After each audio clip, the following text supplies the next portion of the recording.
if the fascia is blocked, the bones and joints are going to get out of alignment as well. So a lot of people would say that you need to get the tissues, the fascia aligned first before the bones will actually adjust and stay in the proper alignment. So just really quick, I guess a good thing to do would be to explain what fascia is, because a lot of people are like, what is this thing she's talking about, you know? So fascia is this incredible connective tissue network that wraps around the entire body, kind of like a full body wetsuit. It's the white stuff that you see when you cut open a chicken. Oh. That's in a dead body, obviously. You know, when you're cutting open a chicken. But essentially now what's so exciting is that we have the medical technology and the cameras that we can see the tissue in a living body now.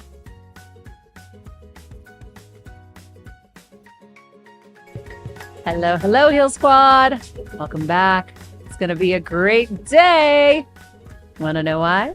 Because we're going to know better to get better. And we're going to do that with our amazing guest today. I'm so excited for this episode. I'm excited all the time, but hey, we curate well, so I should be excited every time. We're going to start with our quote of the day. Trust the magic of being you. It helps you get closer to the things and people that are best for your soul. Friends, that is from our guest today, Lauren Roxborough. There you go. Thank you. Did I say it right? You said it right. Perfect. Guys, I am so excited to share Lauren with you today.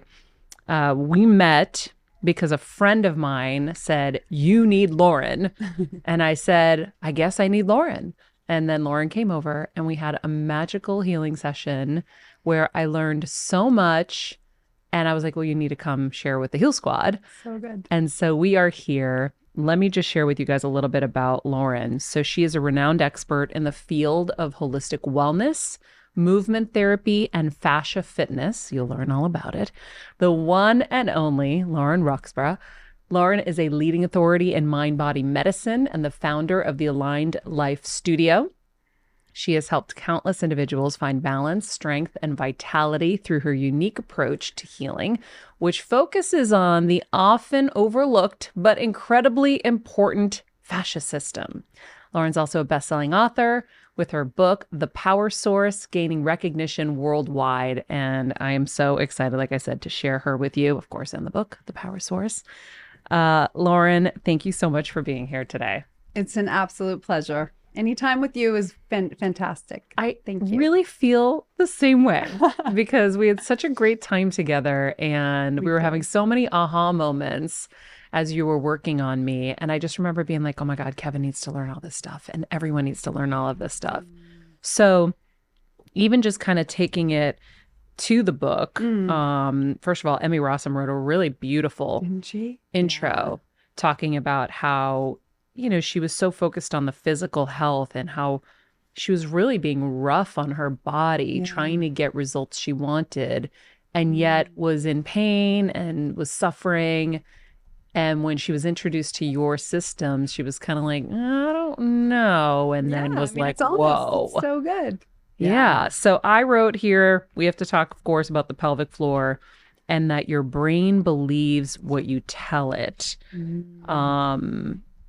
You know, you talk so much about changing perspective on how you deal with your body, how your unconscious mind and your conscious mind works. And we'll get into all of these things that I've marked in the book. But I think for everyone, I really want them also to know your story that got you here. And it's so inspirational for women who have gone through tough times in their lives to be able to find their way back again, because you were successful, you had it all kind of taken away and you had to rebuild it all back. Not easy. Yeah, absolutely. So share away. I want to know everything. We want to know everything. I love it. Well, I mean, the way I look at it is it's like about turning pain into purpose, really. And that pain can actually be a portal to evolution and transformation.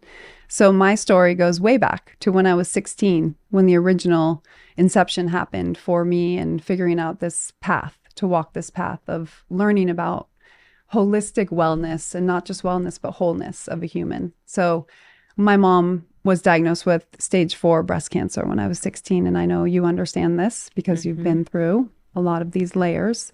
And it's it a really whole different game when you're 16. I know, right? And you're going to lose your mom. Yeah. exactly. It was heartbreaking and earth shattering for me. I mean, I didn't know I was debilitated. I was in shock. And so I just got my driver's license, and I would drive my mom to Stanford University, the best place you could go get treatment. And I would ask the doctors, where does cancer come from? I really want to know. And they would say humbly, it's environmental, it's genetic, but there's this whole other piece that we don't quite understand. And so that was it for me. I was like, I'm going to figure out what that piece is. And that's when I realized I'm not going to be a doctor because they don't have all the answers. Not saying anything is wrong with doctors. We need them. They're very important for integrative medicine. But you had a mission to find the answer to something they didn't have. Yes. So that's why you distinguished that. It wasn't that just wasn't your path. You had to get the answer you wanted. Totally. So I went on this path really quite early on. Originally, I got really passionate about nutrition, realized that what we put in our body is going to affect. That would be kind of the direct, path for many people to start with. What are we putting in our body? How are we fueling ourselves? And then I started studying how important it was for movement. And that's when I learned Pilates. And Pilates, I was like always really good. I was an athlete myself and was an all-American swimmer. So I attracted a lot of athletes early in my career and worked with some of the top athletes on the planet. I'm lucky enough to have worked with them. And then that kind of kept opening my mind and my curiosity to keep learning. And I spent my whole 20s basically learning. But the big thing that clicked for me was when I discovered something called structural integration. And that's the work of Ida Rolf. And Ida Rolf is the one that discovered fascia in the Western world in the 1960s. And she was a rocket scientist, and she was studying the human body and gravity. And she discovered fascia, even though the ancient wisdoms had known about it for, centuries. But now we're kind of claiming it in this new way that she put it together into a formula. So that's the work that I've been lucky enough to study. And now I get to be a communicator about it and share this with the world, because I really do want this to be a new kind of medicine that's available to everyone universally. Oh, what a great way to put it, a new way of medicine. So Ida is where Rolfing came from. Yeah. I don't really think I know enough about that. I'm sure Most you're going to people get don't. into it. So that's part of the structural, what was it called? Structural integration. Integration. Is the body of work that she created. Sometimes people call it Rolfing. It's kind of like different veins of yoga. You've got Hatha yoga, Bikram yoga. So there's different types of kind of veins of body workers. So what's Rolfing? So Rolfing is studying the human body and gravity and working with the fascia and the connective tissue, but realizing that when we get our bodies into alignment, then other things start happening, like our systems get reignited and replenished, and we become more aligned physically, which then shows up in how we align ourselves with our choices and our relationships and our life. So when you just said that, I don't know why chiropractic work just popped into my head, because I feel like what I've learned from my friend who's a chiropractor is when you're not aligned, that's when illnesses kind of happen, because you're blocking the fluids from going where they need to go, right? Mm-hmm. So this fascia explain where fascia is. So if that's all inflamed, then that's interrupting flow too. Yeah. So chiropractic is very much in, like, I would say integrative with what we work with fascia. Like the fascia, if the fascia is blocked, the bones and joints are going to get out of alignment as well. So a lot of people would say that you need to get the tissues, the fascia, aligned first before the bones will actually adjust and stay in the proper alignment. So just really quick, I guess a good thing to do would be to explain what fascia is, because a lot of people are like, what is this thing she's talking about, So fascia is this incredible connective tissue network that wraps around the entire body, kind of like a full body wetsuit. It's the white stuff that you see when you cut open a chicken. Oh. That's in a dead body, obviously, when you're cutting open a chicken. But essentially now what's so exciting is that we have the medical technology and the cameras that we can see the tissue in a living body now. Oh, wow. And so it's this. Is that through like MRI or? Yeah, there's infrared cameras now, and they can go inside. And so this was just in 2020 or 19 when they were able to actually see it in a living body. So now we know it's this scaffolding. We've always known this, holding us up. It's like the body's glue, but it wraps and intersects with every cell of the body. But now we know it actually enables cell communication. And not only does it do that, it's also been coined by Dr. Helen Langbein out of Harvard, the meta system of the body, which means that it intersects and communicates with all 12 systems inside of us. All of our systems, including our endocrine system, our lymphatic system, our muscular skeletal system, all of the systems, everything. the nervous system. So the nervous system is the big one because the nervous system is the one that bosses around all the other systems, which is why I'm so passionate about the nervous system and regulating the nervous system, because if we can't do that, nothing else will fall into place. It's a domino effect. But this is why I get so excited, because fascia, now we thought it was just this kind of, goopy thing inside of us, but now we know it's sending and receiving information.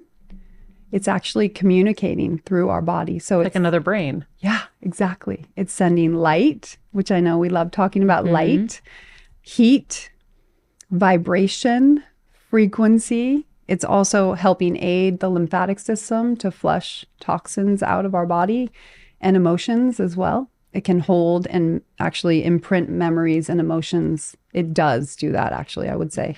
I'm not saying it might. It does. It remembers everything. Yeah, I'm curious to know more about that, because we were talking about that when we sat together. Yeah. And you said the fascia stores trauma. Mm-hmm. So if I'm looking at trying to understand the fascia, it's like under our skin. Yeah. And it's wrapped around all the organs and the body. It's just everywhere. Everywhere. And it's communicating everything. Mm-hmm. So why does trauma go there? So Is there an answer to that? I don't know. Yes, absolutely. The step to that would be that we are, what we're realizing now is that the connective tissue, the fascia, is our richest sense organ. So it holds over 250 million sensory receptors. And so that's more than our eyes and skin have. And that's just what we know. This is like just what we know from science. I believe it's way more. Wow. There's way more happening in there than we realize.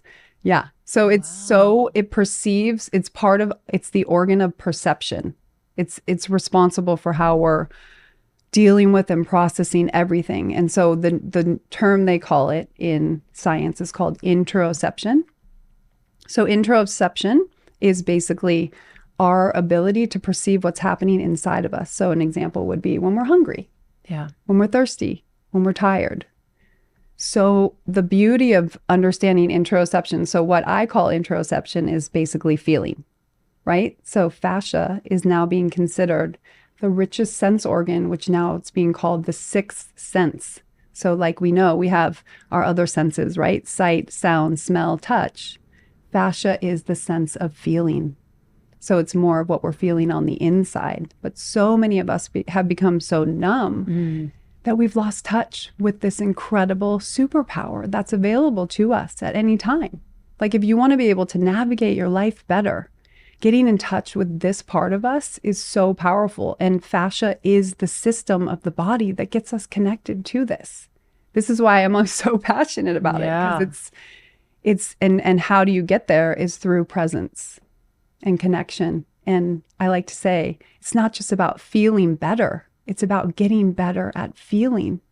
Ooh, that's a good one. Getting better at feeling when, feeling is hard. It is hard. We talked about it. I was like, that's right. I always joke, just shove that shit under the rug.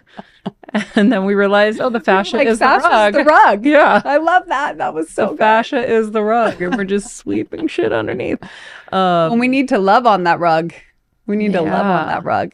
Yeah. Yeah. We got to vacuum it. Yeah. Tidy it up. Wash it. Let's declutter it. Lay on it. Cuddle with it. Juice it. So what does the pelvic floor have to do with all of this? Oh, yeah. This is a big one. So in my career, as a body worker for many years, working with all these top athletes and celebrities and everyday people, what I started seeing is that so many people had this disconnection to their pelvic floor. And the pelvic floor, in the ancient wisdoms would be considered the root chakra or the root energy center. So much about primal instincts, the survival I like to call it the on-off stress button. A lot of people don't realize that we are constantly, subconsciously, actually clutching down there. And because it's also like our society is like, it's either all or nothing. It's either nothing, like, no, I don't have a pelvic floor, or porn. We're so far extreme. There's no middle ground, right? Like we've shut it off. And so I like to say, this is silly, but when I work with people in their pelvic floor, it's literally like popping a cork. You're literally like opening up this whole area and you're reconnecting to this power center, this center of connection, to be able to not clutch and white knuckle and bear down in life, because there's a direct line of connection from the pelvic floor to the jaw. It's the cranial sacral connection. And of course, it's super important for your nervous system, because as we know, inside of our spinal cord is our cerebral spinal fluid, which helps nourish the brain with nutrients and also helps flush the toxins out of the brain and helps regulate all the other systems. Because when the nervous system is happy and healthy, then it tells the rest of the systems that they can chill the fuck out and keep going. That reminds me of something I read in the book, and I don't know if it was in Emmy's forward or if it was you talking about a super locked jaw. Yes. Was it Emmy? Uh-huh. Okay, so she had a super locked jaw, and you said that her root chakra was totally closed off. Yes, as most people's are. So as someone who's had a locked jaw her whole life, and I think so many women probably understand that, and TMJ and all of that. Of course, I had a brain tumor on that nerve, so that just made it worse. But I wonder, and when I read white knuckling, that stood up to me, because I feel like I've white knuckled through a lot of anxiety my whole life. And only when I got to meditation and Dr. Joe did I get released of that. Yeah. But I also remember when I was at a Dr. Joe meditation, at some point in one of the meditations, he was having us go into our heart. And when I went into my heart, which I didn't know what that meant, and I think it's still kind of like just a thing you have to just go with and find. Yeah. You don't have to do it right. The perfectionist in us feels like we have to do things in a certain way. What's the exact way you're doing it? I just kind of like let go. But my root chakra went crazy. And I was like, what's going on down there? And it finally opened up. And I was like, oh, that's what's down there. Right. But I didn't know. Yeah. But when I do any chakra work, it's usually the hardest one to find and feel. The root. Yeah. And so why is that, and what blocks it? So the reason why it's hard is because as we go through life and we constantly are kind of bearing down, clutching, squeezing down there, it becomes hypertonic, which means it becomes, people think you want to have a tight pelvic floor. You actually don't, because it loses its actual strength. What you want is a resilient pelvic floor that can also expand and contract, just like your bicep. You don't want your bicep to be stuck like this. It'll be super weak. Good point. You need it to fully extend, to be able to fully strengthen and actually contract. And so when we start to unwind that tension, that buildup, we can actually turn on the neuromuscular patterns again in there and turn on the strength in there. I like to call the pelvic floor the pelvic core. So it's a base of the core. It's this hammock of muscles that attach the pubic bone to the tailbone and then the sits bones. If we didn't have the pelvic floor, our organs would drop out of us, essentially. So it's really important for our bladders, for our intestines, for all of our organs, actually. So you can imagine what you were feeling is an opening in your heart. When the heart opens, the diaphragm also opens, and then that pushes down into the pelvic floor, and the pelvic floor can expand. And that's where, I love how important breath work is coming out into the world right now. But if your diaphragm and your pelvic floor are really wound up and tight, you're not going to be able to breathe as expansively. So I love to shed light on that, because when you start realizing all of these things are like they're pumps inside of us, and if they're blocked, then they can't expand and contract. And this is actually reflective in our emotional state. And the way we've been living is so much about force, push through, do. It's the masculine energy. And there's nothing wrong with that as long as it's balanced with the feminine of flow, surrender, allowing, integration. So the pelvic floor to me is such a beautiful mirror of where we're going in life, which is about not just pushing through and force. It's about finding that flow. So being able to contract and expand, we need both to have balance. We don't need to just sit around and surrender the whole time. We need that masculine energy to get up and do things and have inspiration. We also need to allow things to process. move through and listen. Listen to the whispers of our body so that we don't have to hear the screams. Oh, listen to the whisper so we don't have to hear the screams. So good. So good. So fear Yes. is probably the biggest thing that closes everything off, right? Totally. Because then we go into control, we don't breathe, all of that. How does one let go of that? So fear is okay. We all have it. Just like stress.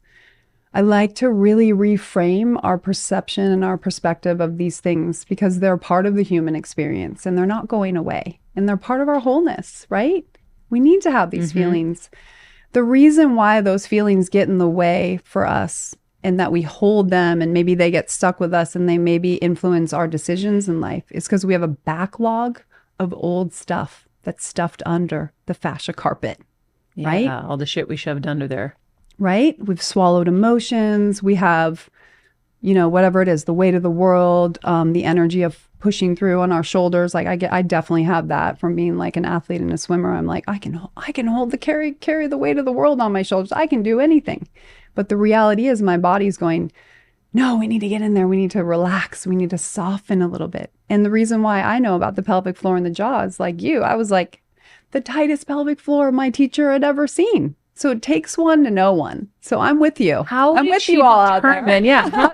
How did she determine that you had the tightest pelvic floor? Because I know there are people who do all kinds of like hands-on work down there and stuff. That all scares me. That just seems a little too intense. Maybe I'm not there yet. I do that too. So it's actually it's not as weird as you think. When I went to the school and was learning it, I was like, what? We're going to touch what? But then we did it and you're like, oh my God, the freedom it gives you is out of control. Really? Yeah.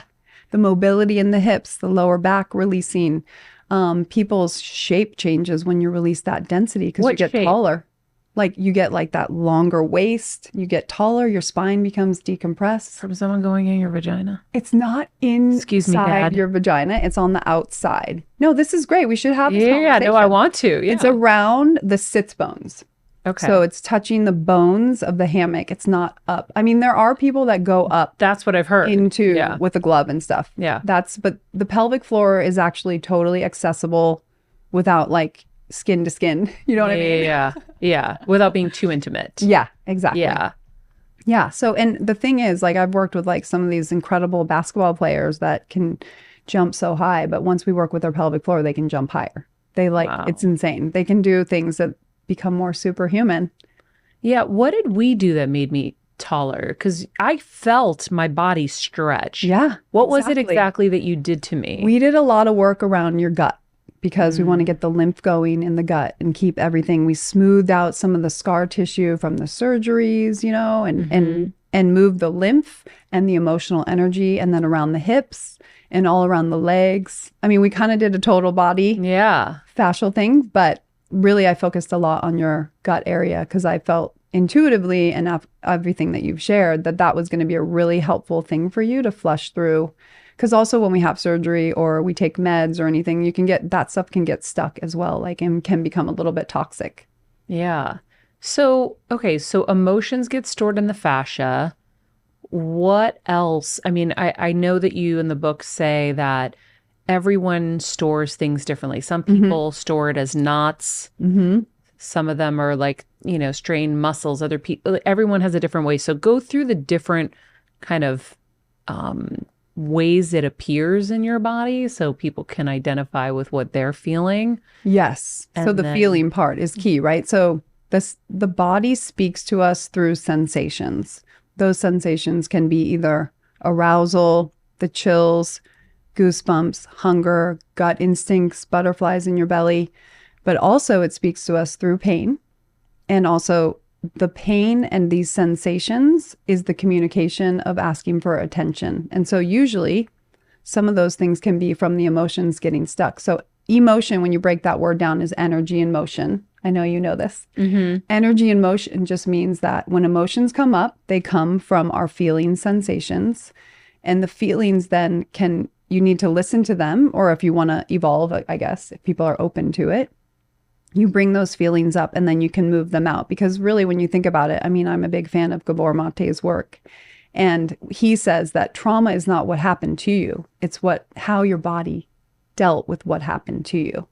So there's power in that, because the reality is that whatever happened, and, we can't change what happened, but what we can change is how we respond to what happened. And that's malleable.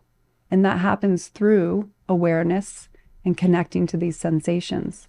And if our bodies can only handle so much, our nervous system can only handle so much. If we're going through a traumatic incident or stressful incident, our conscious mind can only handle so much. And so then what happens is whatever our conscious mind couldn't handle will then just go into the subconscious. And many people believe that the fascia is the subconscious mind.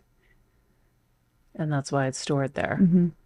Okay, so how do you even begin to heal your fascia and start to kind of unravel all of this? So what I really enjoy about this, and you probably will love this too, is that it's so different than talk therapy. And I have nothing against talk therapy, but I'm just such a feeler and a somatic person. I love hugging, I love cuddling, I love touch, all of those feeling things. And so for me, what's so beautiful, and I see this on the table all the time, every time I get to witness a miracle, but you can release an emotional traumatic blockage without even talking about it. And some people believe that when you talk about it, you're re-traumatizing yourself. These traumatic things, basically what's happening is it's coming from your subconscious up to your conscious mind through laying down, through being present, and through working with the tissues. And then it's like literally like bringing the truth to the surface and allowing it to vibrate out. And sometimes it comes out in a moan, in a sigh, in a cough, in a laugh, in a tear, of course, right? In a crazy, like wild movement. Yeah, your body can flail. Yeah, it can come out. I mean, it sounds crazy. It can come out as an orgasm. Like it can literally come out however your body wants to vibrate it out, because these emotions have a vibrational frequency. And so that frequency usually is a bit lower. And so when we get the flow in the tissues, that frequency can rise. So your literal frequency and vibration shifts. And that's why when you stood up from our session, you were like, I feel lighter. Yeah. People literally, I don't even know how to explain it. You become lighter. And my teachers would say, you are becoming enlightened, which is not an ego thing. You're becoming more full of light and less matter, less density, and more lightness and energy. Wow. How cool is that? It is cool. I mean, I loved that feeling. Right? Yeah. It is like a high. It was amazing. I was like, wait, I actually, when sometimes someone's working on you and like, do you feel it? And I'm like, you're like, no, I know. No. When you said, do you feel your shoulders and everything getting longer? I'm like, yes, it is that obvious. I love that you're saying that. That I feel it. And I'm very truthful. So if I don't feel it, I'm going to be like, sorry. We wouldn't be here today, right? I'd kind of eek. Like, I'm sorry. I remember working with John Amaral, a friend of mine. Yes, I love John. And he's an energy worker. He's been on the show before. And, it was like very intense for the first time to work with somebody who's like, okay, so your ear is blocked. Let's go in your ear. I'm like, what do you mean, buddy? Go in my ear. And then what do you see? I don't know. I don't see anything. Like you have to surrender so much of like what we think is possible and just go. And when I did, I worked with him and we released it and never came back. Or my tailbone had gone out all the time. It would go out. And he's like, we're just going to release it with energy. And I'm like, oh my God, here we go again. I know. And it works. And it works. And so I know there's so much more possible than we can believe. And so, I mean, the first time I was on the table with him, I'm like, how am I going to tell him that I don't feel anything? I don't feel it. Yeah. And then, then a little while later, you're like, okay, I feel it. Yeah. I know. Well, the thing is, what's so cool too, is now we have the science that the meridians from Chinese medicine actually are in the fascia. And get this, there's 12 fascial planes and there's 12 meridians, and they lay right on top of each other. So that's like Wow. that's an example of two bodies of work, people learning, evolving, and realizing they're saying the same thing, but just from coming from different wisdoms. And then you go, oh my gosh, this is the same. So that's where when you feel the energy medicine, Yeah. that's what this is. This is energy medicine. Yeah, and it's powerful. Before we get into exactly how we start releasing, there were so many things that I marked that I wanted to ask you. You were saying your conscious mind governs your thoughts and your subconscious mind governs your feelings. Yes. In order to create real long-lasting transformational change, your body, thoughts, emotions, and actions have to match your intentions. So your conscious and subconscious have to work together. How do you Let's simplify break that that down. and I break know, that right? down for people, like so that they understand how do you really do that? So that is basically what happens when that happens is you get coherence, and that's what creates the quantum energy that creates your reality. So when your thoughts, which are your mind, and your body, which are your feelings, start to come together and actually have the same meaning, like I can't just think I want a red Ferrari when I don't. I just want that because it's what the world is telling me. I mean, I don't even want that, but I'm just saying, I'm using this as an example. I do. Okay. It's cute. The convertible one with the tan interior is so hot. Maybe that's why I said that. I'm so obsessed with that car. Okay, so Someday. I can think that I want a, red Ferrari, but then do I actually, from my soul and my subconscious, do I actually feel that that is my reality? If that is not coherent, then it won't show up. So you can Yeah, it's like think all Esther these Hicks talks things. about your desire and your belief. Totally. So what you want, if you really want $1 million, but you don't believe you could have it, it's never going to come. Yes. So that's what you mean by you have to work with your conscious and your subconscious. They Yes. have to be aligned, Yes. which means you have to have some peace to be able to know what you want, because we know what we desire, Yeah. but we don't really listen to our inner desire. Is it from our soul? Yeah, because environmentally, we're taught who we're supposed to be, what we're supposed to look like, what we're supposed to want, Mm-hmm. right? So I have that conflict sometimes too, where I'm like, well, I'm supposed to want to do more, but I don't want to. I really like kind of where I'm at, but I'm really smart. I'm really, I should want more, and I'm really content. No, what you're doing is you're tapping into the medicine of feeling. Feeling medicine is going to be the next chapter. This is what all these people are starting to talk about.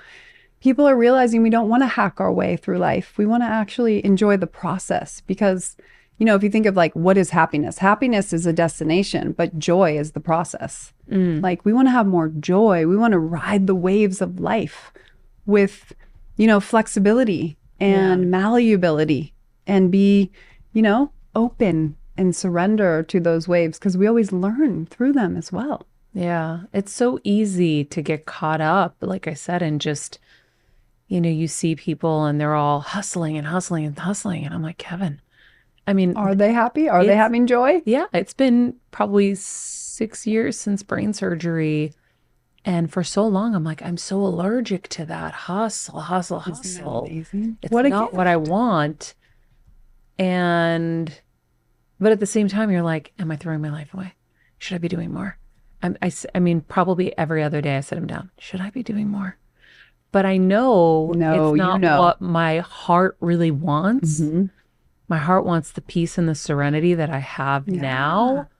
But fears will creep in. They do for us all. And so I really like this idea that and I know I've heard it in some ways, but it's really connecting with me right now, is really listening to what you want. Because I'll tell you, I haven't really suffered in any kind of way. In fact, I think I've prospered by surrendering and allowing and leaving space. It's an uncomfortable feeling. It is. Because when you're used to being a hustler, it's uncomfortable to not be. Totally. I feel you. It's like Dr. Joe was saying, like you spent your whole life being one way. You can't expect to be able to make those changes in year one. You've spent 20 years, 30 years being a certain way, 40 years being a certain way. So you have to be patient with yourself Yeah. as you're crossing the river of change, as he says. I know. I love it. But, oh man, that just really hit me. But it's so possible. And you're listening to the wisdom of your soul and you're in more alignment with your soul. And when you're in alignment with your soul and you're on your true path and your purpose and you're living from your heart, things will just come to you. They do. They come to you. Yeah. I do think that there's also like, I mean, listen, I feel like I've laid a foundation in my life. I think that these messages, we've talked about it before, can get gobbled up by the wrong people at the wrong time. Yes, absolutely. And then it gives people permission to want to do nothing. Yeah, You're like, wait, exactly. No, It's not like that. we still got to work, kids. Yeah. We still got to do stuff. But okay, friends, we're going to take a quick break because we have so much to talk about. I think we're going to split this into 2 episodes and make it easy consumption for everybody. So this will close out part 1, and tomorrow we'll come back for part 2.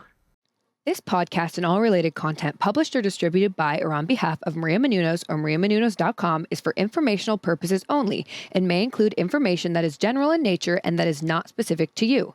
Any information or opinions expressed or contained herein are not intended to serve as or replace medical advice, nor to diagnose, prescribe, or treat any disease, condition, illness, or injury, and you should consult the healthcare professional of your choice regarding all matters concerning your health, including before beginning any exercise, weight loss, or healthcare program. If you have or suspect you may have a healthcare emergency, please contact a qualified healthcare professional for treatment. Any information or opinions provided by a guest expert or host featured within website or on company's podcast are their own, not those of Maria Menounos or the company. Accordingly, Maria Menounos and the company cannot be responsible for any results or consequences or actions you may take based on information or opinions.